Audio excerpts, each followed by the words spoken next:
Bonsoir et bienvenue à vous en direct sur Public Sénat. Voici les titres de votre édition du 22h ce soir.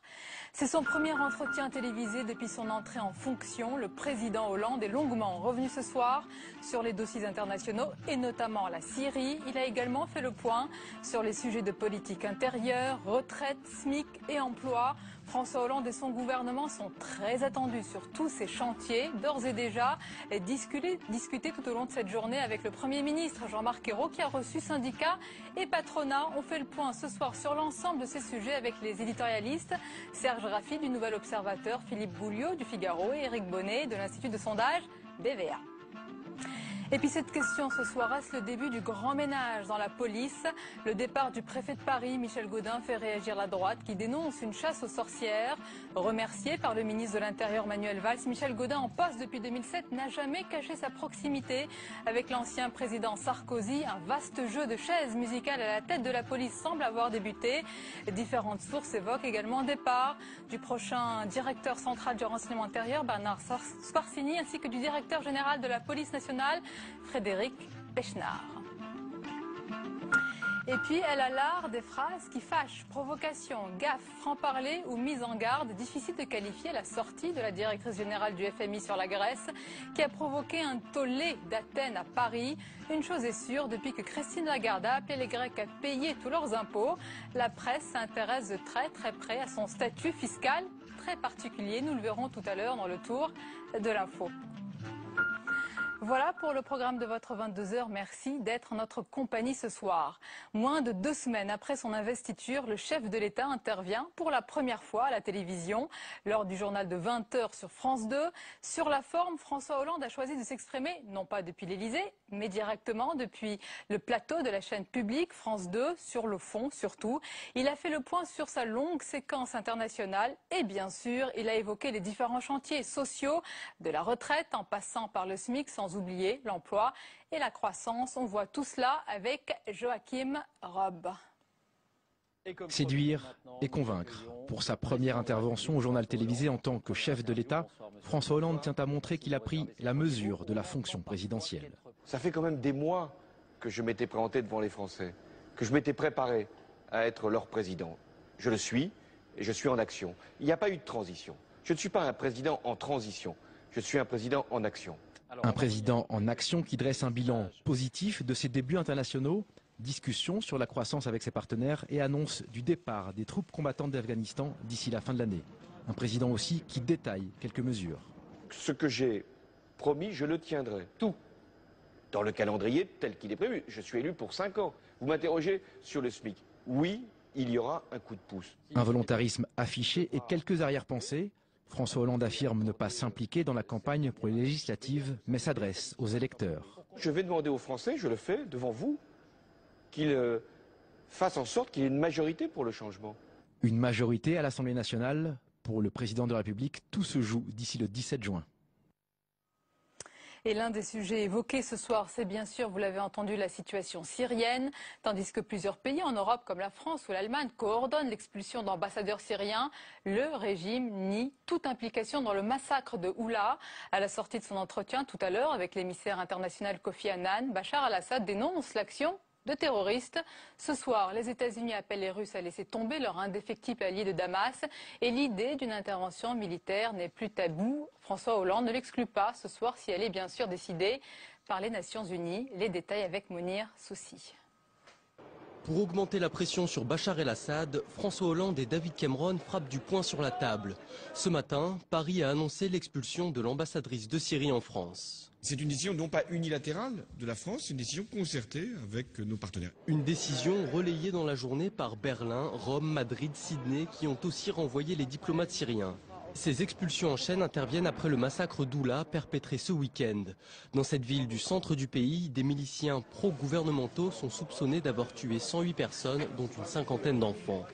Les 300 observateurs de l'ONU déployés en Syrie enquêtent, pendant que Kofi Annan rencontrait aujourd'hui le président syrien. L'émissaire de l'ONU essaie de sauver son plan de paix, mais rien n'a changé sur le terrain. Diffusées aujourd'hui, ces vidéos amateurs montrent des bombardements des troupes gouvernementales sur la ville d'Homs. L'opposition syrienne appelle la communauté internationale à utiliser la force pour faire plier Bachar el-Assad. François Hollande annonce la tenue d'une nouvelle réunion des Amis de la Syrie à Paris au début du mois de juillet. Elle pourrait déboucher sur une attitude encore plus ferme vis-à-vis de Damas. C'est l'acte 1 du dialogue social, retraite, SMIC, emploi. Le Premier ministre a ouvert une longue séquence de discussions, de négociations avant la conférence sociale qui devrait se tenir avant la mi-juillet. Mais avant ce rendez-vous, Jean-Marc Ayrault a donc reçu aujourd'hui syndicats et patronats. Plusieurs dossiers brûlants sont sur la table. On voit tout cela avec Rahabi K. Le coup de pouce sur le SMIC que le candidat François Hollande n'avait pas écarté ne fait pas l'unanimité chez les syndicats. Jean-Marc Ayrault, leur hôte d'un jour, a pu le constater. Pourquoi je suis contre le coup de pouce? Il n'y en a pas eu depuis 5 ans. Et malgré tout, on avoue que le pouvoir d'achat a été quand même légèrement augmenté au niveau de ce SMIC. Donc ça ne sert pas à grand-chose, ça va insatisfaire de toutes les façons les salariés, dont certains pouvaient s'imaginer que le SMIC pourrait être passé à 1400 net ou 1700 brut, ce qui est totalement irréaliste sur un plan économique. Certains considèrent que j'en demande trop sur le SMIC. Je rappellerai tout simplement que le seuil de pauvreté en France, il est à 954 € et que le SMIC, il est à 1100 €. Même son de cloche du côté de la CGT. Bernard Thibault, entouré de ceux qui pourraient lui succéder à l'automne, a réaffirmé sa volonté de revaloriser le SMIC, allant jusqu'à vouloir un encadrement des salaires. Nous avons aussi demandé un mécanisme plus automatique, contraignant les branches professionnelles à s'aligner de fait sur le niveau du SMIC. Aujourd'hui, un gouvernement peut décider d'augmenter le SMIC, mais il peut se passer 1 an, voire 2 ans, voire davantage, avant que certains minimums de grille soient alignés sur un salaire minimum. C'est une aberration. À la CFDT, le SMIC n'est pas loin s'en faut la priorité. Au contraire de l'emploi, priorité absolue de la centrale de François Chérec. Nous avons souhaité se mettre au travail très rapidement sur les sujets de l'emploi pour retravailler sur tout ce qui est chômage partiel, moyens à Pôle emploi, aide aux salariés en difficulté, en particulier contrats aidés. Tous saluent la volonté du gouvernement de dialoguer avec les partenaires sociaux, au contraire de l'ancien Premier ministre François Fillon. Pour lui, les syndicats seront les premiers cocus de la gauche. Et parmi tous ces dossiers, nous allons nous arrêter ce soir plus particulièrement sur les plans sociaux. Les syndicats craignent un véritable tsunami avec des réductions d'effectifs en rafale dans certaines entreprises. L'inquiétude est réelle, bien sûr, mais va-t-on vraiment assister à cette cascade annoncée? On fait le point avec Julien Cholin. C'est l'une des principales préoccupations de la CGT et du gouvernement. Et pourtant, les plans sociaux sont en nette diminution au premier trimestre 2012. Dans un rapport, l'Observatoire Trendéo en décompte 217 contre 278 en 2011.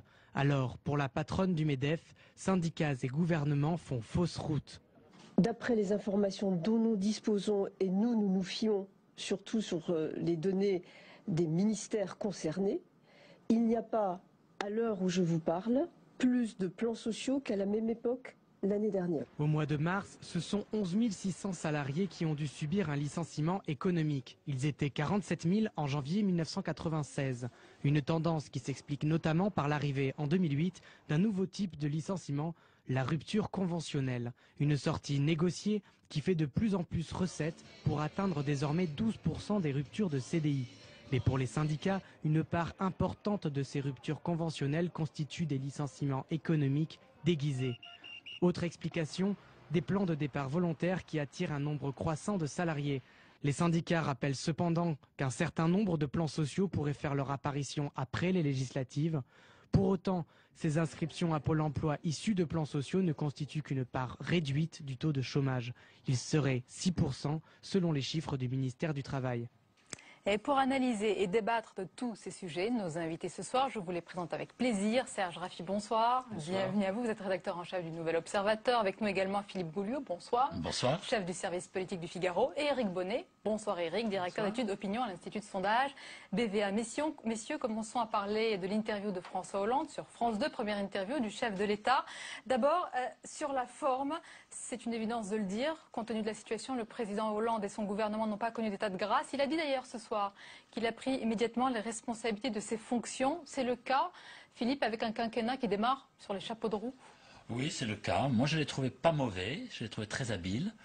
depuis son élection, depuis le 6 mai, il fait exactement le contraire de ce qu'avait fait Nicolas Sarkozy. Il dessine un contre-portrait, un anti-portrait du président.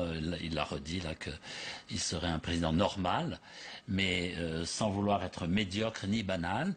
Et je trouve qu'il est assez habile parce que dans le même temps, il va pas très loin dans les annonces et dans les propositions, ce qui fait que pour l'instant, il s'arrange pour ne fâcher personne en vue des législatives. François Hollande connaît bien sûr l'importance de ses premiers jours. Il sait qu'un quinquennat se juge à son début. Et il commence bien ce quinquennat selon vous, Serge Raffi ?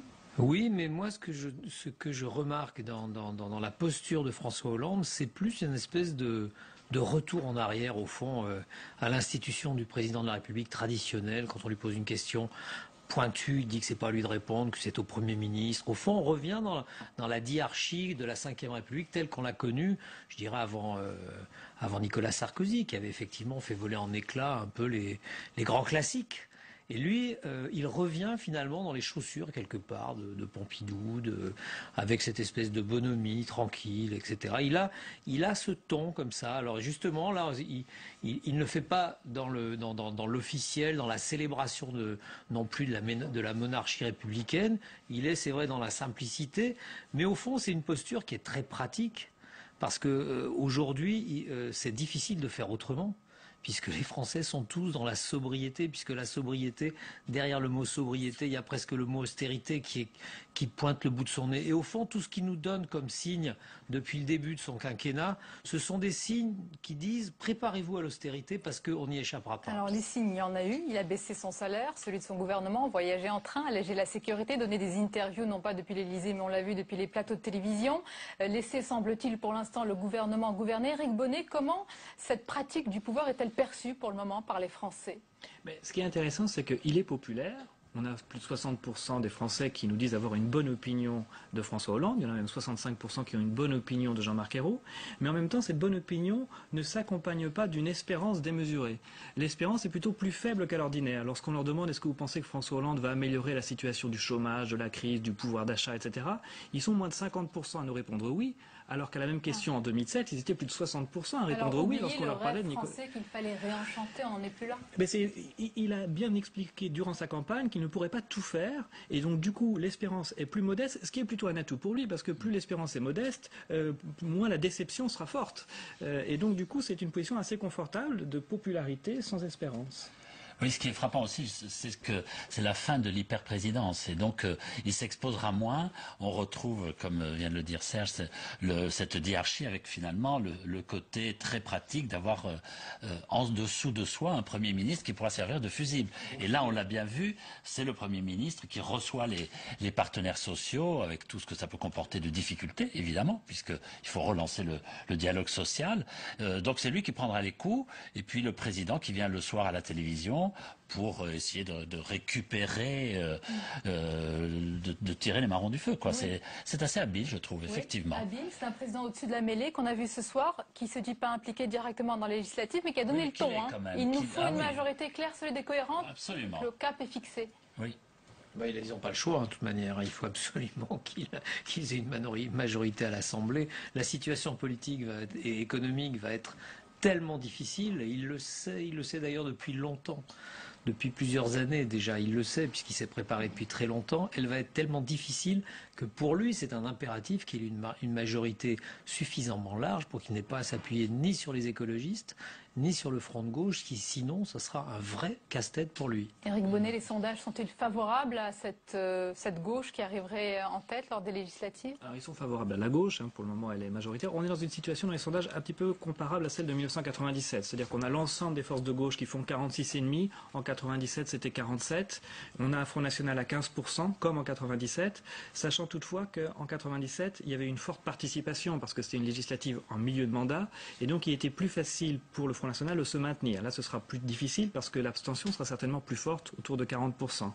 Donc les triangulaires seront peut-être un peu moins nombreuses, et donc si les rapports de force restent les mêmes, on peut s'acheminer vers une victoire de la gauche, mais pas forcément très large, et peut-être même un peu plus serré qu'en 97. Pas de majorité absolue. Donc il n'est pas certain qu'il y ait une majorité absolue. Évidemment, ça serait une assez mauvaise nouvelle pour François Hollande, parce qu'à ce moment-là, il aurait évité la cohabitation avec la droite, mais pourrait-il éviter la cohabitation avec Jean-Luc Mélenchon? Ça, c'est pas sûr. Ça n'annonce pas facile non plus. Et ça ne sera pas facile non plus. Alors évidemment, il va essayer de jouer sur les communistes qui sont peut-être un peu plus conciliants, qui ont plus l'habitude aussi de traiter avec le Parti socialiste.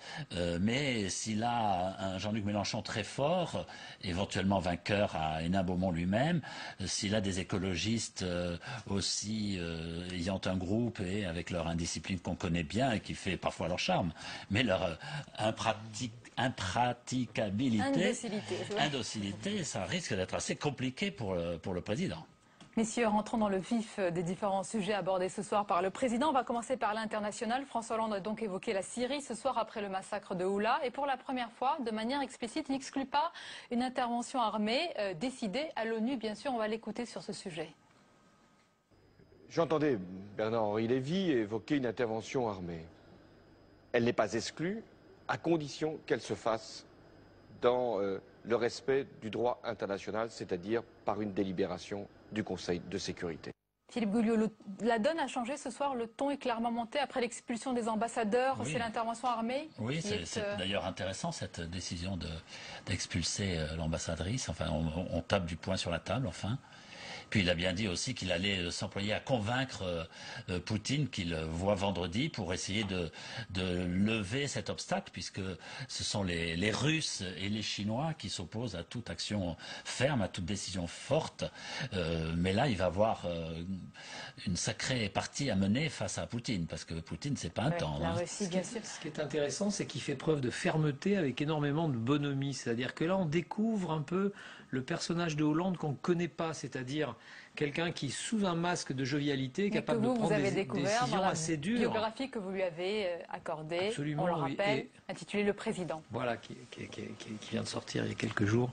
Et c'est vrai que c'est nouveau chez lui, c'est-à-dire c'est quelque chose qu'on ne connaît pas de lui. C'est-à-dire que là, sur la Syrie, effectivement, c'est pas un va-t-en-guerre, mais c'est quelqu'un qui est ferme. Ce n'est pas un fanfaron, à la différence d'autres qu'on a pu connaître par le passé, mais les choses sont dites et il y a une détermination très très forte. On l'a bien vu déjà sur l'affaire de la croissance avec Angela Merkel, et là on le voit encore, mais toujours avec ce ton distancié qui donne ce côté...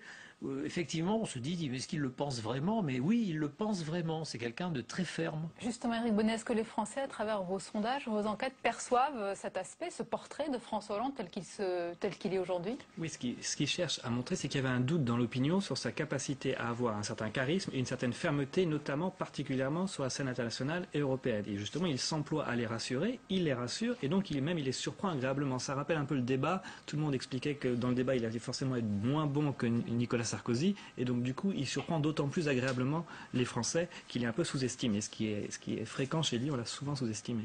Il ne faut jamais sous-estimer les gens, et surtout ses adversaires. Je pense que Nicolas Sarkozy l'a beaucoup trop sous-estimé pendant la campagne. François Hollande a aussi bien sûr évoqué la scène européenne, il a donné sa définition du couple franco-allemand et donc du couple Hollande-Merkel. Il parle d'amitié mais pas de moteur de l'Europe ce soir. Est-ce qu'il y a un changement, une rupture? Une inflexion peut-être? C'est pas une rupture parce que François Hollande a toujours tenu ce discours en matière européenne. C'est-à-dire bien sûr qu'il y a un axe franco-allemand, il est historique, il est incontournable, etc. Mais lui, il a toujours dit il faut non seulement respecter mais dynamiser aussi la petite couronne de l'Europe, si vous voulez, c'est-à-dire aussi bien l'Espagne, l'Italie, d'autres pays, même du côté de l'Est, où il a envie de mobiliser davantage les énergies. C'est quelque chose qu'il a toujours dit. Simplement, là, on va le découvrir, puisqu'avant, il était peu audible. Philippe Gouliot, comment il se porte ce jeune? Puisqu'il est jeune, ce couple Merkel-Hollande, c'est un mariage de raison, hein, l'un est socialiste. On n'en est pas encore au mariage, là, on a l'impression qu'ils ont peine à vouloir consommer. Aux fiançailles. L'un est socialiste, l'autre est chrétien-démocrate, l'un est fraîchement élu, l'autre est plus expérimenté. Comment ils sont en train de marcher ensemble l'un et l'autre? Pour l'instant, difficilement, mais moi, je n'exclus pas que ça se passe bien, parce qu'après tout, ça a toujours été à front renversé. Les couples franco-allemands ont très bien marché du temps de Giscard avec avec Schmitt, du temps de Mitterrand avec Kohl et du temps de Chirac avec Schröder. Et finalement, il n'y a que du temps de Sarkozy avec Merkel qu'ils étaient dans le même parti et qu'ils se sont bien entendus. Donc je n'exclus pas que ça finisse par bien marcher, mais pour l'instant il va falloir du rodage, effectivement.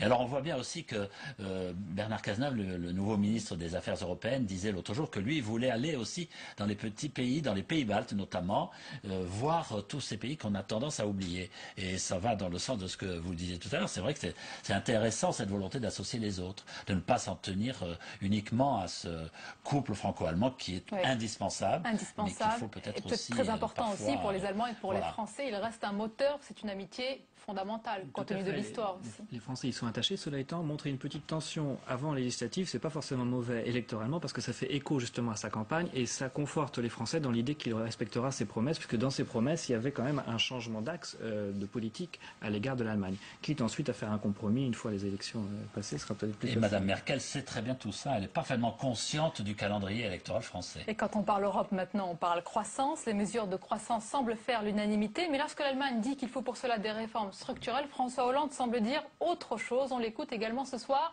sur le plateau de France 2. Ce que je veux, c'est trouver un bon équilibre entre la France et l'Allemagne. Et en même temps, être respectueux de nos partenaires et aussi des institutions européennes. Mais avec Mme Merkel, nous avons déjà convenu d'un certain nombre d'objectifs. Elle admet le principe de la croissance, comme j'admets le principe du sérieux budgétaire. Mais vous ne mettez pas le même contenu dans ce mot croissance. Nous devons discuter, mettre tout sur la table, ce que nous avons fait à ce Conseil européen. Alors tous les chemins ne mènent pas forcément à la même croissance, parce que ce sont vraiment deux philosophies économiques complètement différentes, Serge Raffi, entre Angela Merkel et François Hollande. Ce qui est compliqué, c'est que l'Allemagne n'est pas sur une position idéologique par rapport à l'Europe, elle est plus sur une position pragmatique, c'est-à-dire que son intérêt à elle, c'est de rester dans cette espèce de logique de la dette publique dans chaque pays. Grosso modo, c'est ça, c'est-à-dire on ne va pas vers un plus grand fédéralisme, on reste comme ça, on ne bouge pas, tout va bien, parce que c'est l'intérêt pour le moment conjoncturel des Allemands. François Hollande dit quelque chose de très différent. Au fond, sa proposition des eurobonds pour aller vers plus de croissance, etc., c'est quand même un peu plus de fédéralisme, un peu plus de pouvoir politique, justement, pour la cupola, pour le sommet de la communauté européenne. Et ça, les Allemands, pas pour des raisons idéologiques, mais purement pratiques, n'y sont pas pour le moment d'accord. Donc les enjeux, tout va dépendre, je pense, de la conjoncture, de ce qui va se passer dans les mois à venir, pour que l'Allemagne bouge dans un sens ou pas.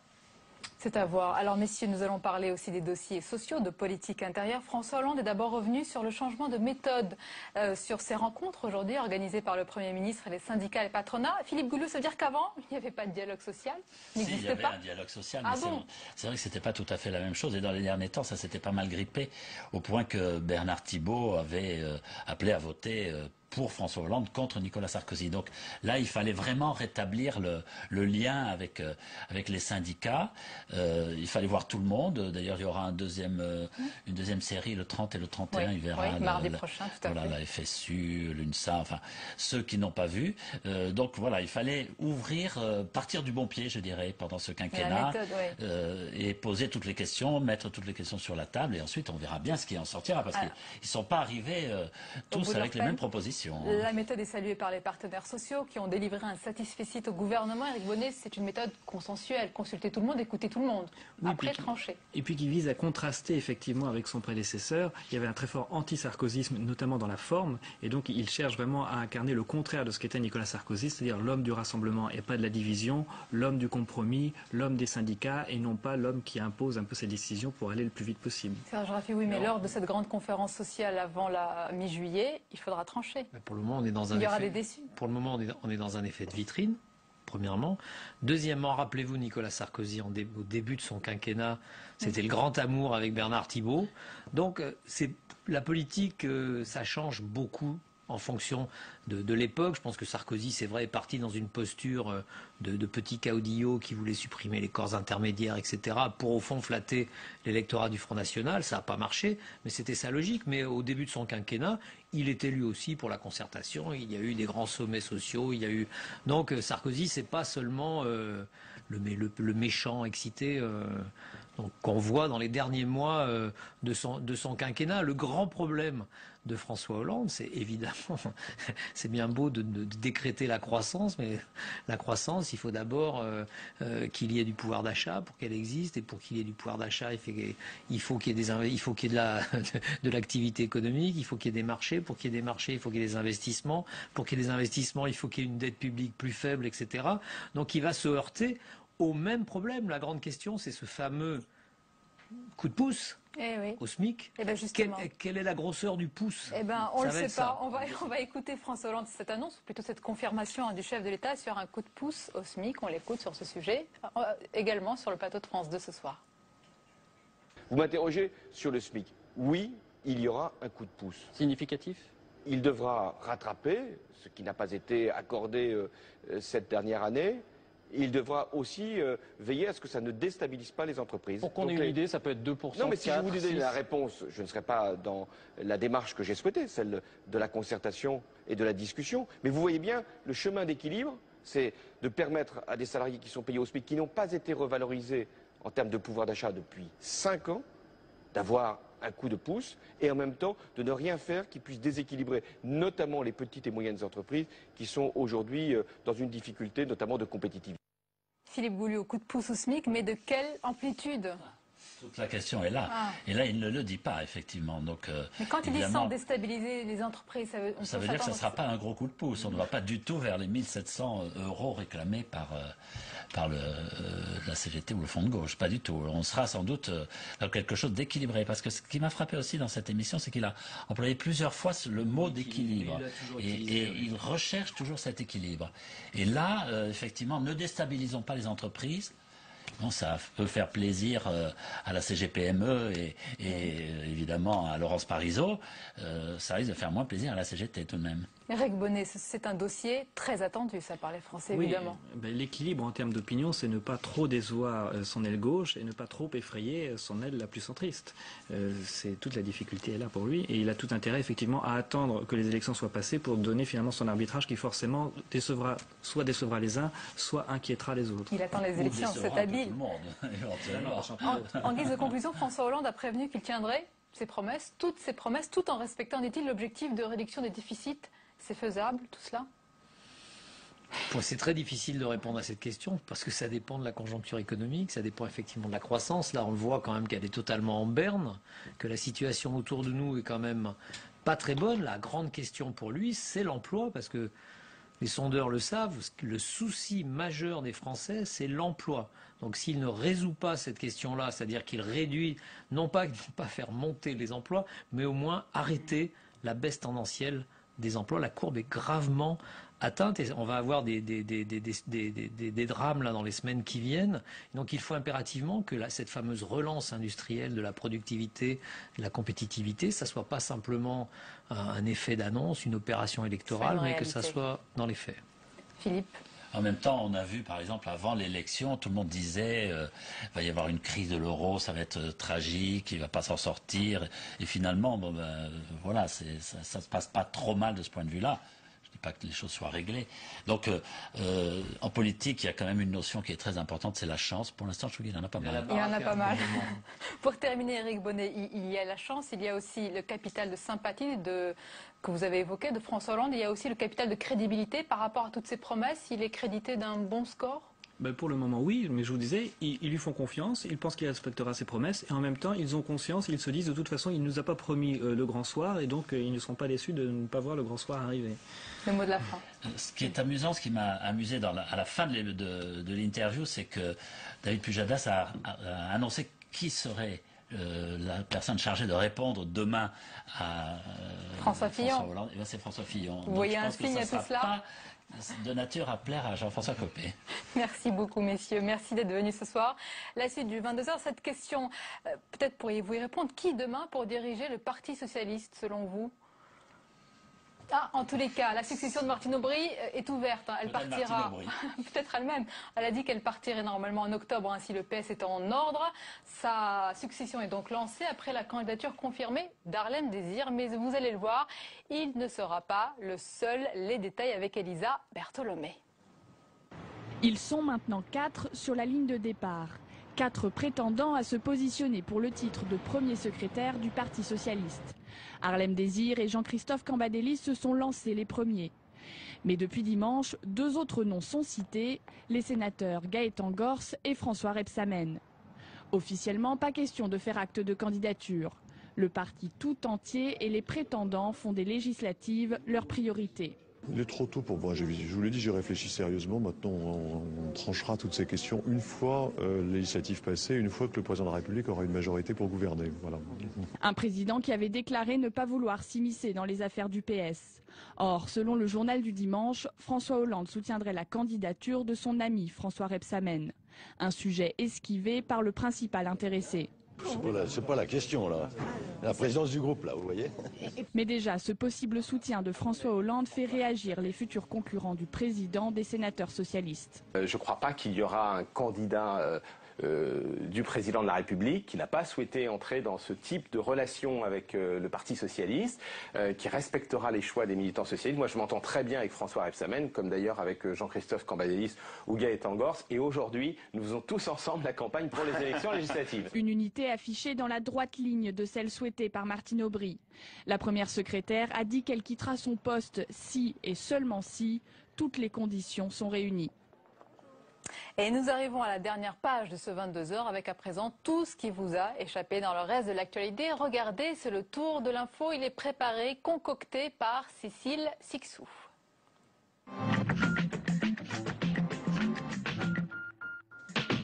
Après l'élection de François Hollande, le grand ménage commence chez les hauts fonctionnaires de police. Et le premier à faire ses cartons, c'est Michel Gaudin, proche de Nicolas Sarkozy. Le préfet de police de Paris a été limogé par le nouveau ministre de l'Intérieur Manuel Valls.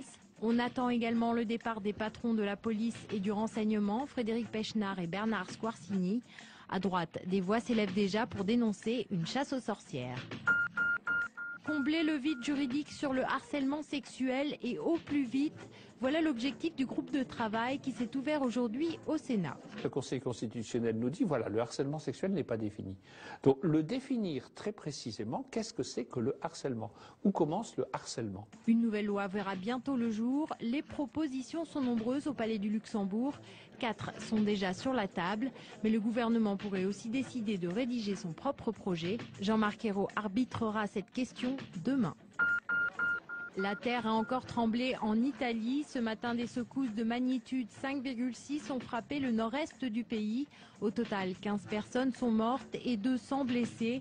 Il y a 10 jours déjà, un premier tremblement de terre avait causé la mort de 7 personnes.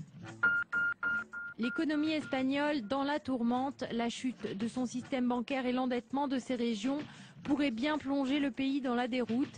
Une situation qui a de nouveau bousculé les marchés aujourd'hui. Pourtant, le gouvernement espagnol refuse toujours l'aide de l'Europe. Au total, l'Espagne va devoir réinjecter dans son secteur bancaire plus de 50 milliards d'euros, dont 23,5 milliards d'euros d'aide publique pour sauver Bankia, la 3e banque du pays. C'est le principe de l'arroseur arrosé. Vendredi dernier, Christine Lagarde s'est attiré les foudres des Grecs. Elle les appelait à s'entraider en payant leurs impôts. Mais ironie du sort, on apprend que la directrice générale du FMI ne paye elle-même pas de taxes sur le revenu. Elle bénéficie du statut des fonctionnaires internationaux. Avec un salaire annuel de 373 000 €, la polémique ne risque pas de désenfler. Le désormais mythique « Moi président » de François Hollande inspire. Moi député.